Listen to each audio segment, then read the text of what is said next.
Sometimes I feel like history calls us. Those who came before us left a legacy just waiting to be rediscovered. Somewhere near Vancouver Island sits a forgotten World War II military base, abandoned for decades, and nearly impossible for most people to reach. Over 200 soldiers once lived here, preparing for a war that could have reached Canada's shores. I'd heard rumors of this place for decades, but it always seemed to be just out of reach. Due to its remote location, it was referred to by military personnel as Little Alcatraz. And today, we invite you to join us as we take on one of the most in-depth explorations to date of this incredible piece of Canada's past. We began our adventure with a 350-kilometer journey to the northern part of Vancouver Island. Next, we arrived at Kelsey Bay in the town of Sayward. From here, we chartered a boat that would take us across the notorious Johnson Strait directly to Yorke Island. Coming to this place, we couldn't help but reflect on those who came before us and sacrificed so much for our freedom. When I've been told, there was an extensive kind of road network, right? Yeah, you yeah. have to move ammunition around and stuff, but it should be easy walking.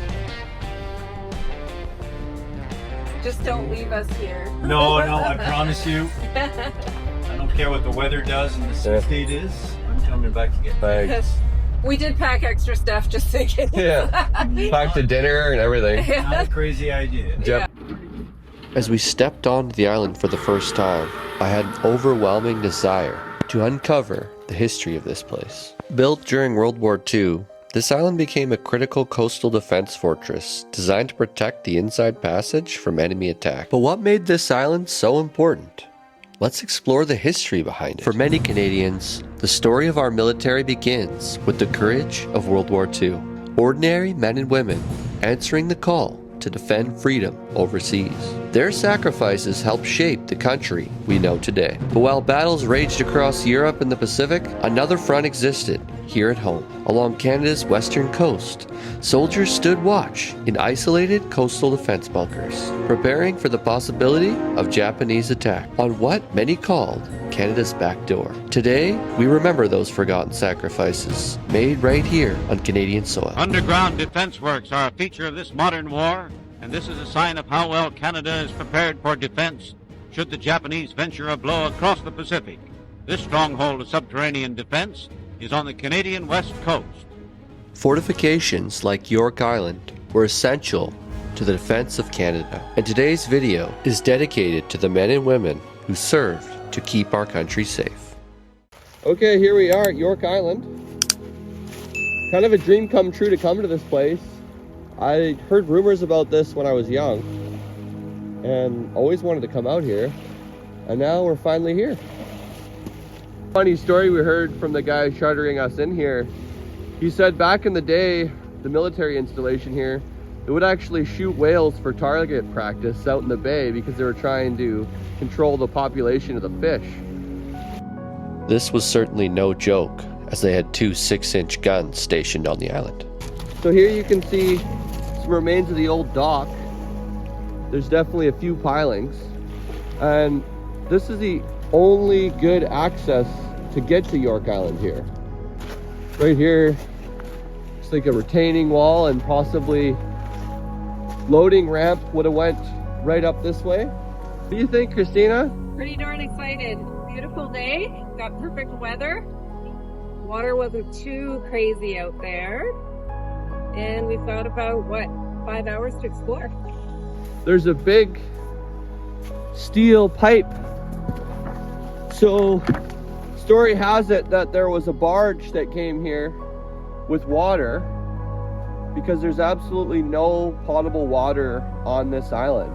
And that makes it challenging when you have a crew of 200 people from the Canadian military living on a little island. They need water.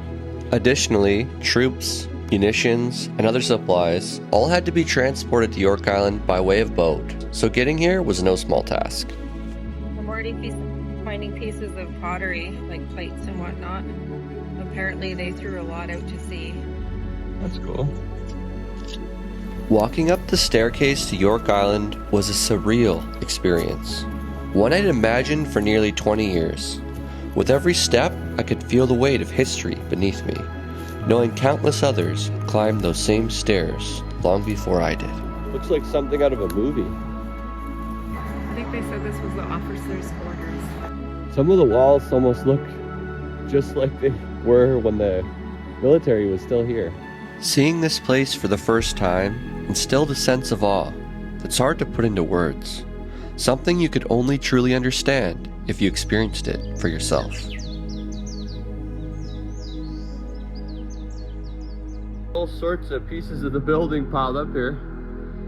I don't know if you can see that over there, but see how the downspout goes into that water cistern? I think that they were doing a bit of a rainwater collection system. That's pretty interesting. Looks like they would have had a deck on the one side here. All right, those would have been the deck posts. So you can imagine this thing probably had a big roof up there and nothing left now, but there is a big pile of debris just over here. The officers' quarters was just one of 60 buildings located on Yorke Island.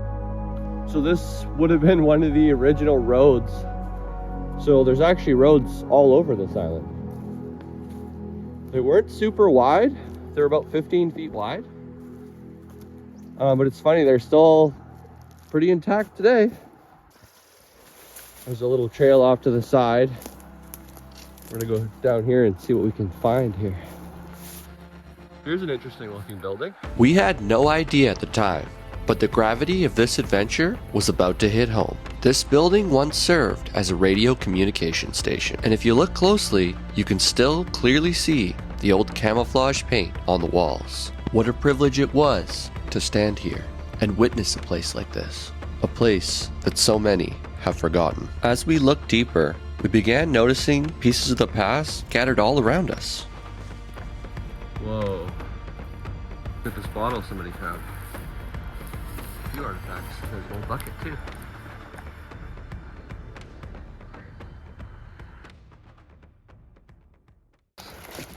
Beer bottle. I don't think it's that old. I don't know if this is an oldie or not. It's not even a stubby. It's made in Canada. Made in Canada though, actually that is old. Interestingly enough, this would be the first of many bottles we'd find on the island. But this next one definitely was the most interesting. What do we have over there, Christina? Oh, weird. Harmful effects of light, flavor. I don't know what that is. Does that look familiar to Does it have a date on the bottom?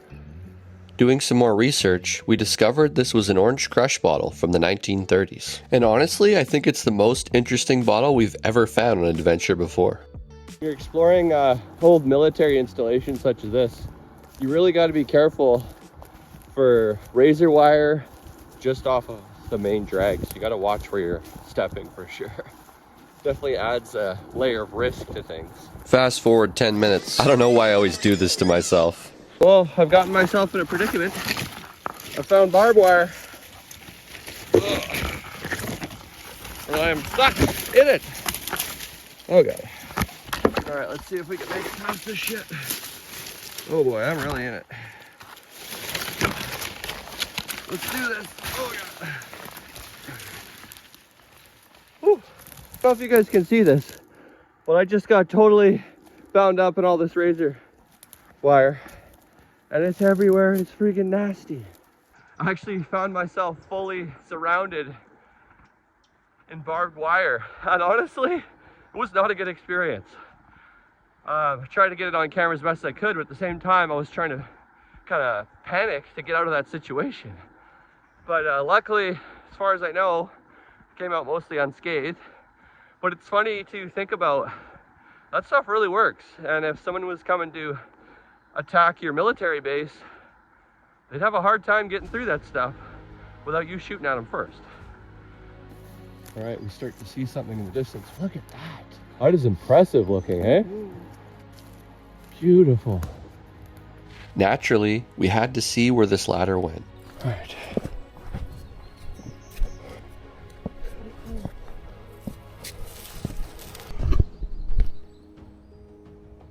Yeah, it's weird. It probably had a lid on here. Big cesspool now. I guess if we're stuck here overnight, that will be our drinking water. Yeah. Welcome to the only drinking water on Yorke Island. Look at that. What's that? Oh, weird. There's a whole chain link fence underneath here. Oh, weird. Look at that. I'm assuming this would have been for like a lamppost or something. There's still bolts right there for it. At this point, we'd already seen some incredible spots around Yorke Island.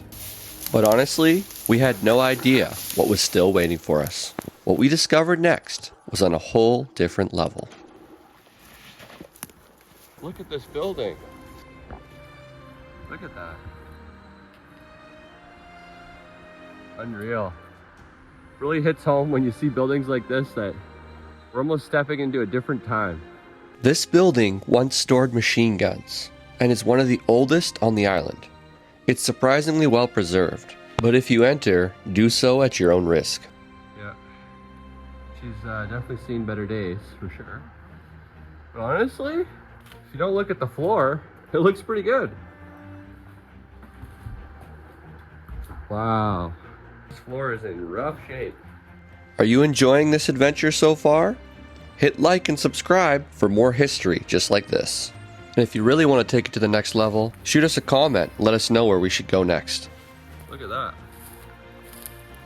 Oh, there's a building hidden over here. Oh wow, this is all buildings. This is all actually underground bunkers, all in here.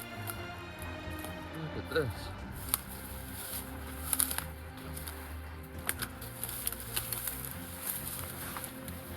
Wow. Definitely a little bit higher up here. I got a great view. Great shot right here, look at this. We'd made it to the main part of the barracks, where the gun emplacements were. There was a lot to see here.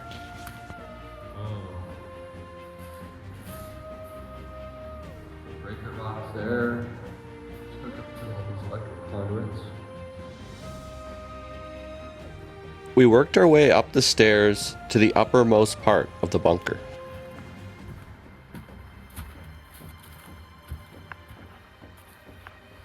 Wonder what this part of the bunker is about. Look at this door. Oh, that's solid. Whoa. Oh boy. Look at down there. Looks like there's a whole secret part of the base down there. Cool. There's another little building here. Just a little gaffer. Oh, there's a whole bunker on this side. I think we need to get the headlamps out for this one.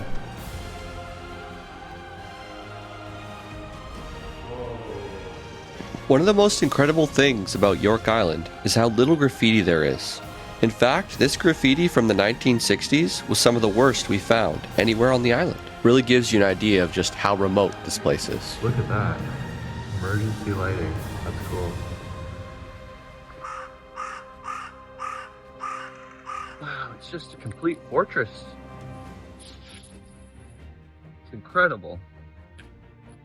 Look at that. Not sure if you guys can see that, but looks like there's still a shell left here. What are the chances? That's insane. Upon closer inspection, we realized these weren't real shells at all. They were incredibly detailed, true-to-scale replicas made from concrete. And whoever built them did an amazing job. What's all that racket? Oh, it still works, eh?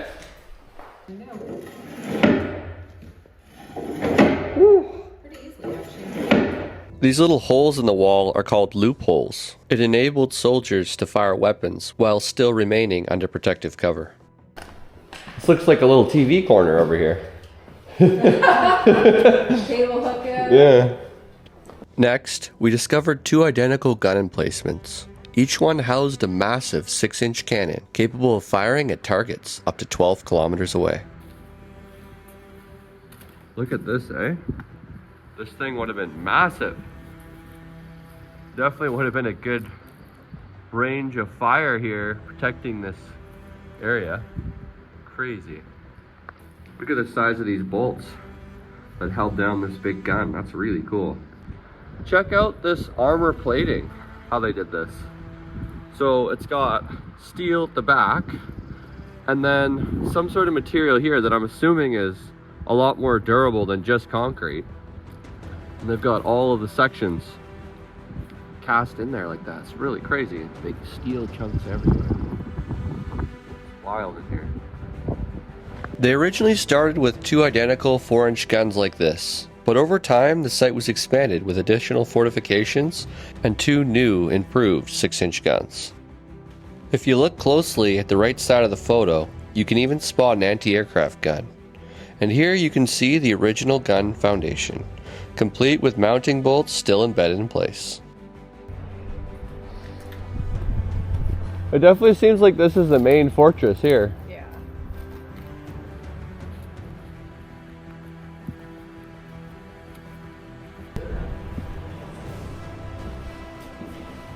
Look at this thing. Yeah, what is it? It would have had a little device up here for the basically telling the guns where to shoot.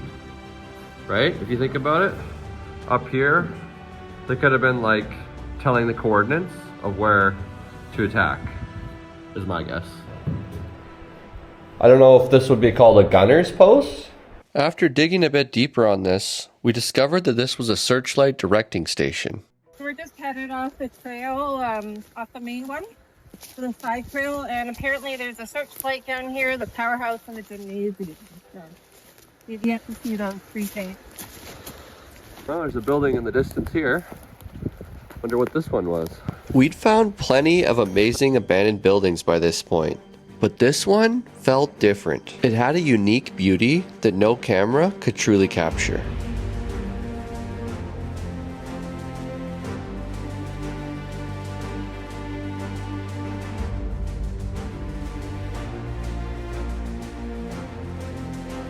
After doing some research, we discovered this was the main power generation plant for the entire island.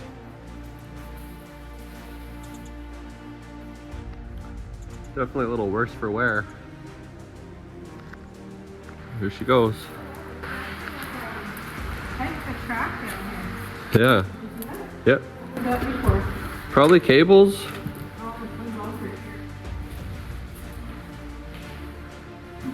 Yeah, it's probably a raceway for cabling is my guess. After exploring the powerhouse, we set out to find the gymnasium. In 1942, the height of the war, morale was really low, mostly due to the extreme isolation of the island. Upon completion, it really helped build a sense of teamwork and unity among the troops. There are even stories of boxing matches being held inside its walls. All right, so we're starting to see something now. I'm assuming this was the gymnasium, hey? It was probably a wood frame building and that's why it's no longer standing today. Those would have been supports. So if you look here, this would have been the upright for the outside of the gymnasium, and then these would have had like cross brace style supports. So what about these? I think that these would have been inside of the wood and then the wood was mounted in there, right? But it's obviously been burned down is what it's looking like. So it was obviously a wood frame building and there was a fire and that was the end of it. Crazy. Stuff all over the place though. It's kind of cool. Look at this. Charred remains. And then here's your your pins. Just like that into the wood.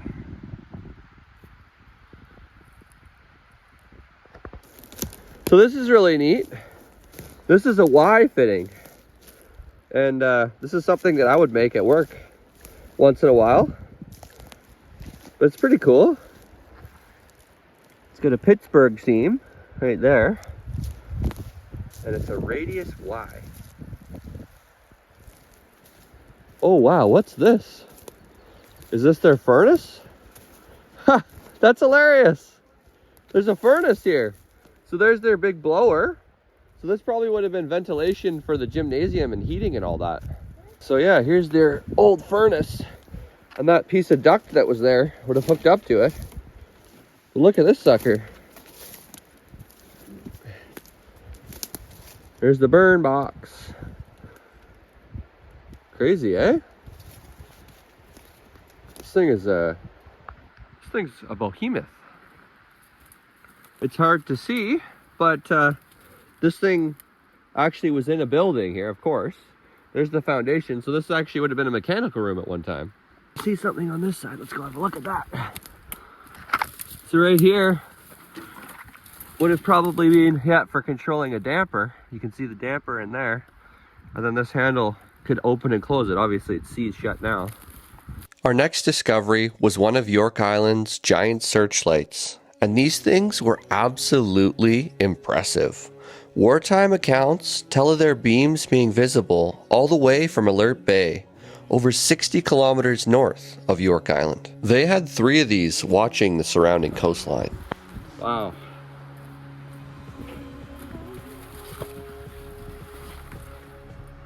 Look at those doors. Just the way they were left almost. It's really cool. This one is neat. That's cool. What a view. Definitely makes sense. You can definitely spot anybody coming down through this coastline. Beautiful. The marine environment is not nice to this building. She's in really rough shape. In 1946, Yorke Island was officially abandoned.